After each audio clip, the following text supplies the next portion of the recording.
So let's proceed to number 7. So find dy over dx and simplify whenever possible. So for number 7, y is equals to arc sine of hyperbolic tan of 4x. So let's get started. So we have derivative of d over dx of arc sine is just equals arc sine of u is equals to 1 over square root of 1 minus u squared du over dx. So take note of that one. So the derivative of hyperbolic tan u is equals to hyperbolic secant squared u du over dx. So let's get started. So we have y prime. So derivative of arc sine u. So 1 over square root of 1 minus. So u is equals to hyperbolic tan of 4x. So we have hyperbolic tan 4x squared. So d over dx. So derivative of hyperbolic tan is just equals to hyperbolic secant squared u. So u is equals to 4x.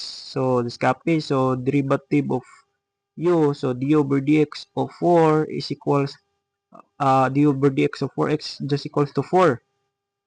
So we have y prime is equals to 1 over square root of 1 minus hyperbolic tan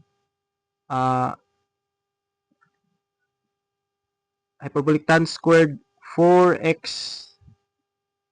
So hyperbolic secant, so we have 4 hyperbolic secant squared of 4x. So we know that the identity hyperbolic secant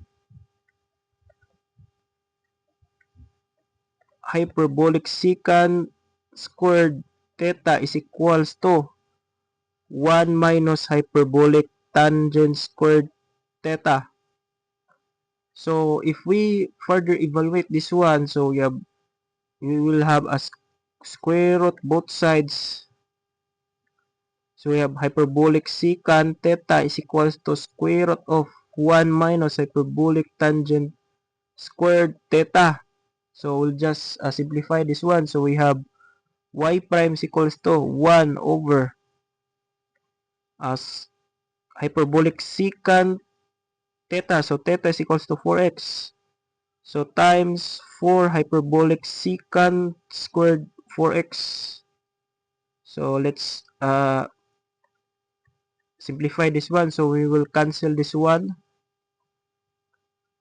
So the remaining will be 1. So we have the remaining will be 4 hyperbolic secant of 4x.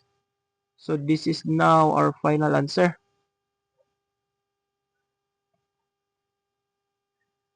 So let's check if our answer is correct. So 4 times hyperbolic secant of 4x. So our answer here is correct. So let's proceed to another number.